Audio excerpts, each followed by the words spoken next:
This is the Unscripted Podcast. It's pain medicines for sissies.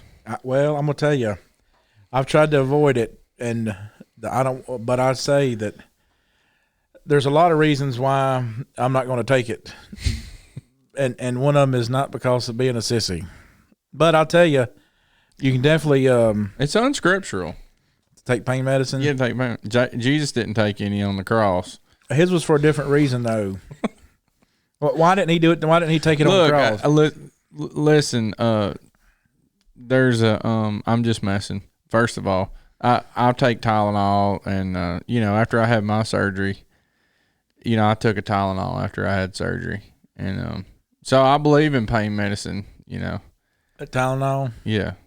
I took one. That's good, and I'm glad. They Yo, Chris is in pain. I'll just go and tell you. It's not that bad per se, but what happens is it get this flare up. Well, I'm gonna tell you something. Like you've handled this shoulder surgery a lot better than a lot of people I've seen handle shoulder surgery. I've seen a bunch of people like the fact that you got your elbow on the table and you had surgery Friday, yeah. And today's Tuesday. Yeah, most people they're all kind of up like this and still like shivering and. Well, I don't want it to. The doctor. I'm not saying you won't get like that. He's a Ukrainian guy, and so I'm trying to make jokes with him, and they're just like, he pauses. So like I make Falling a joke. On deaf ears. Yeah, I make a joke, and he pauses like I'm going to process that you said something funny, and he says. And he kind of does this like, moving on, like, quit trying to be funny. You're like, okay, well, there you go. Like, I went in for my post-op surgery yesterday. He's like, how's your shoulder? I was like, why did y'all work on this one for? He's like, what do you mean? He's like, it was this one. He was like, okay, well, let's just talk about what we're going to do. Like, that's not even funny to me. Yeah.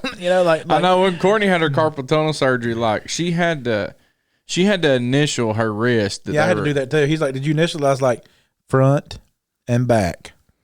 Just in case. I don't do it on the right side. Front and back. So I wanted to make sure, because you hear these horror stories, the guys waking up that get the wrong leg amputated, or something like that. Go in the doctor to get a toenail removed and end up with missing an arm. So how did you initial the back of your shoulder? Like, I can't even scratch my shoulder, much less initial it. Jessica did it, I think. Oh, okay. Yeah. Because she had to go with me. This one. Yeah. Mm-hmm. This one. Yeah. I think. This one. Yeah. Right. Well, what was the bad? Going to do them both, though. When I went in there, the nurse, she's going through the pre-op thing. She's like, okay, just want to check your name, your age, all this stuff, and she's like, we are doing the right shoulder. I was like, no. She's like, I meant to say left. I said, I want to see what's on your screen. She said, well, I said the right. Trust but verify. She said, well, I just said the wrong thing. I said, no, ma'am, I don't trust you anymore. I said, I understand that, but I want to see what's on your screen. Because you just made a mistake. Yeah. And I said, so she's like, okay, fine. So she showed me that it said left shoulder. She's like, well, you got your initials on it. I said, I still want to see what's on your screen. Mm-hmm. So it's not that I was being mean or anything like that, yeah. but this is business. You not having my name right. It's this not is that my body. Yeah. This is my body. Yeah. You get my birth date wrong. It's nowhere near as important to me. If you'd have said, is it November and it's October, that wouldn't have been nowhere in the stratosphere. But what you fixing on whittling on, I want to make real sure that whatever you're going to whittle on, you're going to do it in the right spot. Are you 325 now or are you 314? Like, what does it matter, ma'am? Exactly right. Exactly. And so they did the thing and the doctor, because they had done it late in the afternoon. It was apparently, and I don't know, I've never had surgery like this before. Yeah, no, I text Jessica and they're like, they just took him back 5 minutes ago. I was thinking like you would have been done by then or whatever. Like used to, they always, all the people I've taken to the hospital have surgery done and stuff like that. It's always like, you just know if Bob calls me and says, I need you to carry me to the hospital, I'm going to have surgery on Thursday. Mm-hmm. Well, I just know that I'm going to be getting up at 4:30 to go take you somewhere. Yeah, I'm going to be getting, right, exactly. I'm going to be getting you 4:30 in the afternoon. Yeah, well, they said, they called me Thursday afternoon and told me that we got your scheduled for whatever time it was, 1:30, 2 o'clock. So Which they got you in quicker than what you originally thought, didn't they? Well, and yeah, because they were going to do it like I wanted to get it done before I go to Honduras because I didn't want to go with the incision in me. I wanted to make sure with water that might have whatever in it. Contaminated water. So they got me in pretty quick, and I told them to put me on. But everybody should still go on a mission trip. Don't let that hold you back. Yeah, don't let that hold you back. The surgeon lady scheduler called me and had the whole, can you come in on this date? I was like, yeah, absolutely. So that's when they got me in last Friday to get it done. Yeah. And, when I got there, they go through this thing and he, the surgeon comes back and he talks with you a minute. And like I said, he's this Ukrainian guy, no personality. It's kind of like, obviously now. You remember the Russian in Rocky? He's like, I break you. I break you. Yeah, that's kind of it. You know what I mean? He's like a piece of iron. Yeah, it's just there's no emotion or anything like that, and so it's just like this is what we're going to do. This is the procedure, and off we go. And I think those are all four. Those are like the only like. Those are like 2 of the 4 lines that the Russian had. Yeah, in the whole movie. Exactly. Well, it's funny because like they these 3 big old boys come in there. And I mean, just big old country boys had on their hunting jackets and, camo hats and stuff like that, wearing their boots, cowboy boots. That's what it was. Them dudes, that's why you had a middle of the day thing. Them dudes turkey hunting. Turkey hunting, exactly. Well, they came in there that morning and he was like, I was like, he's like, we're here to talk to you about your anesthesia. I was like, y'all gonna fight me or something? I mean, why is it like 3 of y'all big old country boys to have this talk? He's like, well, he's learning.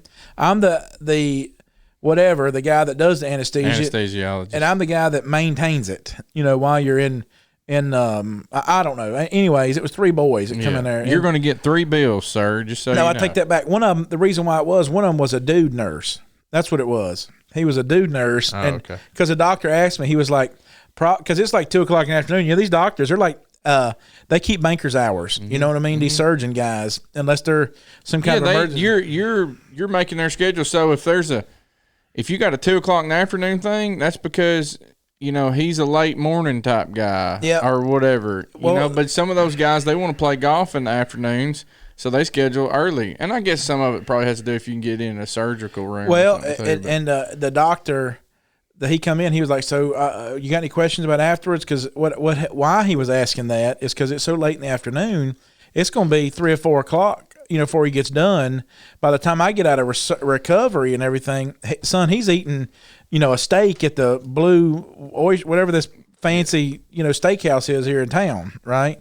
So he comes in and asks me, he's like, so you gonna, got any questions? I'm like, yeah. So like, what kind of recovery time? He's like, I mean, you just need to get back at it. I don't know what to tell you. He said, don't be lazy. He said, just start doing all your rehab stuff. And, I said, okay, well, I'm going to do that. He said, I just wouldn't be doing a lot of this over your head stuff for a little while. And I said, all right. Then he tells me, you got to do, I said, well, how quick can I get back in the shop? He was like, well, what does that mean? He's like, get me in the shop. I was like, well, I want to get back out and be able to do some things. And I said, I plan on, it's my turn to preach Sunday. So I plan on preaching Sunday. And he was like, well, you're a little presumptuous there. And I was like, I think he's like, if you feel like it, you can go ahead. And the guy asked me, the nurse guy, he says, what do you got in your, what's going on? The doctor said, what kind of shop? Are you like a mechanic? I was like, no, I was like a machinist. And he was like, well, the nurse guy, he was like, so you got like he's like, where's your shop at? And I was like, it's at my house. He's like, oh, so you got like one of these little bench top lathes and a mini lathe, like one of these little tiny ones. And I was like, No, I mean, I got like this is like the real deal. He's like you got big stuff. I was like, well, I mean, dude, this is like the size of, I got one meal that's the size of this little operating pod right here. He was like, oh, you think I can come by there and check you out? And I was like, yeah. I was like, come on by, but you're going to have to bring your Bible. He's like, bring my Bible? I was like, yeah. And he's like, okay. So I set up a Bible study with my nurse guy in there. So that was definitely a positive. Matter of fact, I called him yesterday. And so he lives out near Ben in Summerall, actually. And he's a nurse that does some kind of machine work or something like that. So he's supposed to come by there and visit with me. Which one does this plug into, Ben?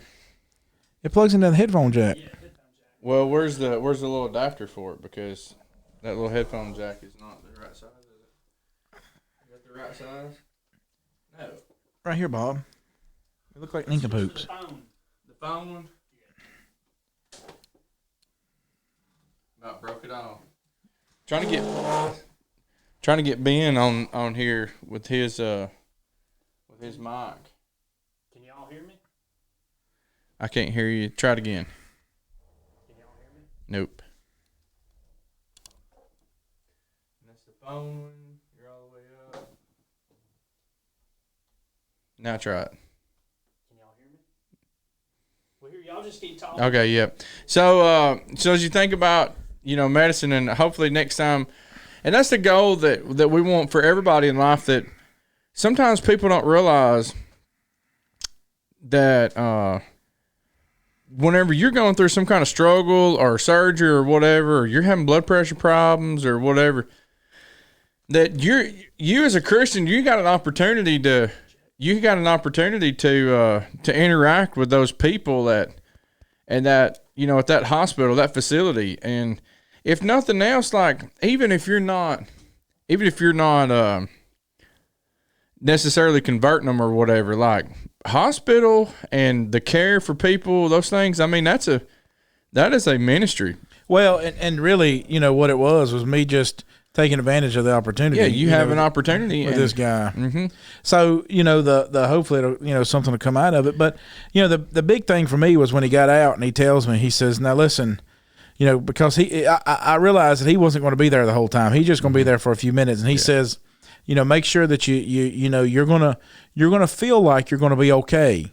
And because you're going to do this nerve blocker. He said, but you need to start taking your pain meds before this stuff wears off, because you need to stay ahead of this. It's going to be rough. And everybody tells you, like, man, shoulder surgery, it's pretty rough, man. I've seen people with it, and it's rough. And so I started taking my pain meds 4 hours before, and this nerve blocker thing, like Saturday, I literally was thinking, like, there is nothing in the world that will stop me from preaching Sunday. I mean, there's just nothing that's going to stop it. Well, I mean, Friday, right. And then Saturday morning when I talked to you, like, Chris, well, you don't know how you're going to feel once this thing wears off. And I tell you, Sunday morning I came to church and it started wearing off in church. Yeah. And you were preaching that sermon, when you set the table up there beside it, I was like, all right, we're going to get an object lesson today. Wonder if I'll get honey buns or what I'm going to get, and. Hey, that lesson come out of a prison. Is that right? Mark Brady was the one who helped put that stemmed off of a conversation we'd had. And so I was like, I'm gonna use that. And I told him, I said, because he has a study with one of our shepherds, Brian Anderson, every week too. And that was but I told him, I said, don't you talk to Brian about this. Don't tell him. Don't tell him. It was just he had read something or heard something, and it was just a comparison. He was talking about how it touched his heart, and I said, keep talking. And I said, I'm gonna make a sermon out of this. Well, so you got to figure that halfway through service, that nerve blocker starts wearing off, and I'm tracking about 5 degrees off center. Like, I hear all the words you're saying, but the pain is starting to swell up so big in my head that I can't think through what you're saying. You're tracking like Otis off the Andy Griffith Show. Yeah, exactly. You kind of got that cross-eyed look, and I felt so bad after service. I'm glad the camera was on Chris for that moment. You're just so bad you can't think through things, and but because everybody kept telling me, like, make sure you take your pain meds, make sure you take your. And I'm all well and fine with people taking them, but I tell you, Bob, I have just seen. Oh, I'm scared of them, Bob. There's just, because I don't know who in my family is going to listen to this, including my boys. There's just people that have been really close to me, immediate family, that I've put in the grave because of pain medicine, and Satan has many, many ways that he gets to us. Absolutely, and. I mean, I was literally thinking about it this morning, like, because I knew that you were going to come, and I was like, I should text him and offer to, like, pick him up, just because I didn't want you driving in case there was you were on some kind of pain meds. I was like, Chris, Yeah, he'll think about that, you know. And I wouldn't have thought about that, but I appreciate you thinking about it. I mean, that's the thing is that, you know, because like I don't think this way good. You know what I'm saying? Like I don't think about that. For me, it's more about I'm scared of it. And yeah, you know, like yeah, my wife is too. we did the DARE program. Did y'all do the DARE program? I taught it for 5 years. Yeah, And you know the thing I thought about the DARE program was I don't talk about my past that much, and I'm not going to now, but I'll say this, that the DARE program that I went to in our school, the deputy that taught it made it a lot more appealing than he ever did made it to think about, than he ever did talk about the real dangers of it. really. Yeah, and you know, Because I'm telling you, like that DARE's program, like the school, this is in 1988 in Yeah. Patrick County, Virginia. Yeah, You know, well- with Deputy Belials, you know, his wife was my first grade teacher that used to teach us a Bible class I got before you. dinner every day at church. Amen to you that. know, and so in public school. There's and wherever you teachers are, like, take them opportunities whenever you get them kids on the side. And if some kid brings it up, you can certainly talk about it. But I would always, when I would talk at DARE in the school, first of all, you know, I would always try to say, a real wise man once said this right here. A wise man who you could probably find if you researched it real close.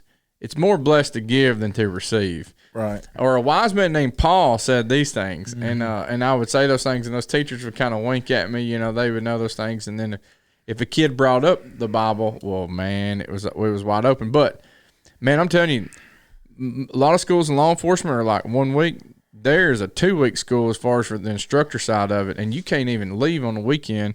And they are you have to the lesson plans. I'm a better preacher today because of the things that they taught me in DARE school and the discipline of lesson writing, and because they wanted it streamlined, and that might have been because of your teacher in 1988 and whatever they. Well, you got to figure that, you know, the drug problem. I don't even know what you call it that, you know, but I mean, like it's a mess, dude.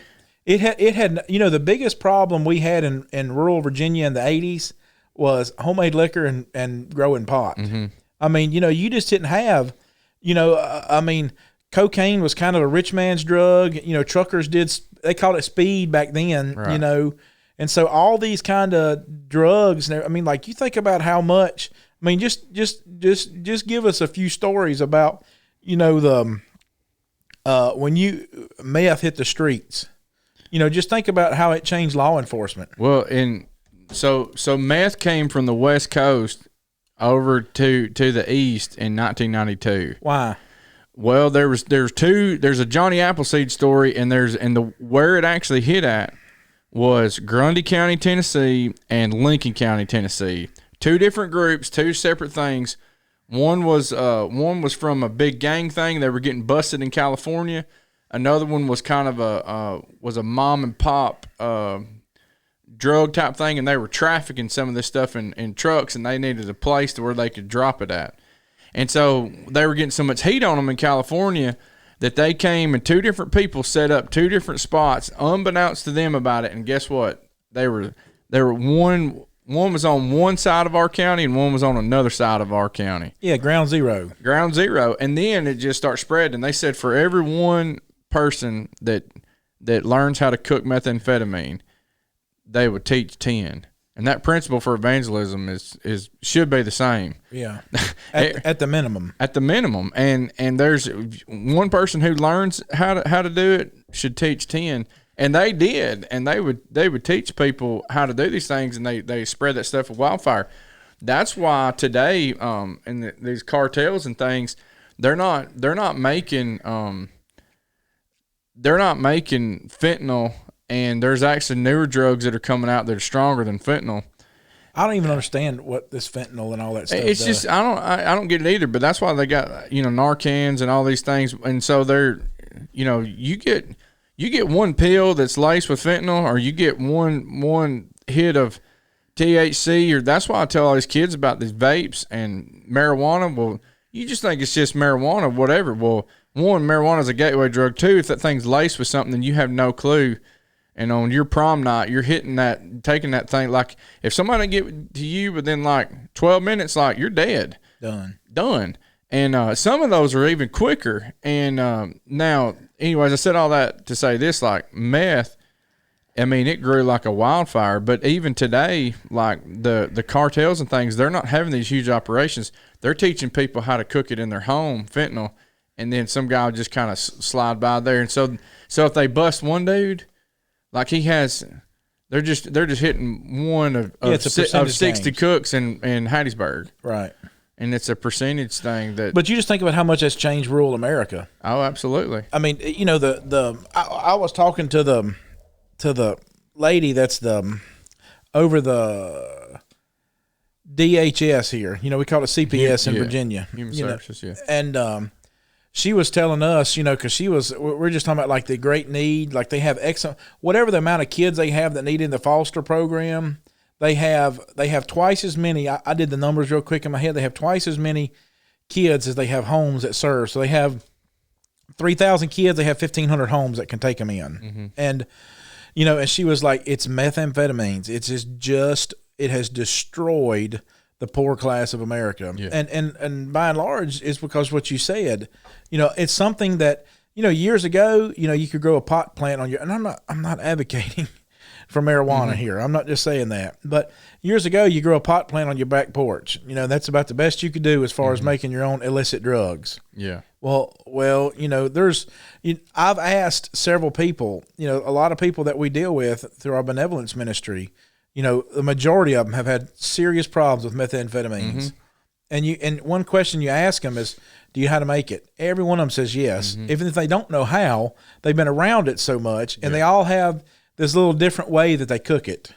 You know, so it's not like there's just one, you know, set way. You know, like you can't make biscuits with cornmeal, right? You know, you got cornbread then. Yeah, there's only one. There's one precursor that for every single bit of, and that's pseudoephedrine. But all the little add-on things, it can be different things, yeah. And that's what I'm saying. And so they all got, you know, what's interesting is that, you know, it has allowed them to, the only thing that they need is this common ingredient, pseudoephedrine, pseudoephedrine, yeah, pseudoephedrine, and the rest of it they just figure, you know, it's all shift on the fly. And so what that's allowed is them to, this urban, rural, you know, poor class of America has just been decimated. Yeah, the old red phosphorus way, and I'm not going to teach people how to cook methamphetamine on here, but I had to clean it up. But the old red phosphorus way, like, that was the matchstick way. Yeah, you had to take matches and you had to have iodine, and you just those things, and they would extract things out of the red phosphorus from the match heads, and they'd have to have iodine and solvents to do those things, anyways.